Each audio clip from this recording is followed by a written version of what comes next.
Alaykum. Mana silka apparatimizni makkalaymiz. Mana 10 kun bo'ldi. Mana hali biror marta suv qo'yilgani yo'q. Makka uyutilmagan ham. Mana shuncha chiqdi. 10 kunda mana ikki quloq. Mana silka apparatimiz jo'yakka ekkamiz. Hali biror marta suv qo'yilgani yo'q. Mana 60 ga jo'yak olganmiz o'zimizda kichkina toychog'imizda.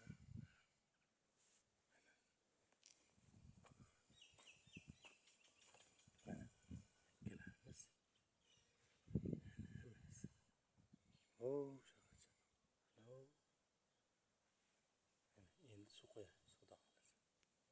Tirnashimiz tushsa bugun suv qo'yamiz. Apparatda ekkanmiz, hali biror marta suv qo'yganimiz yo'q.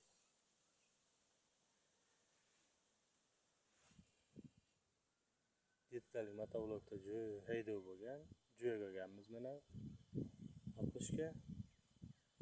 Mana silka apparatda ekkanmiz o'zimizda bir quloq.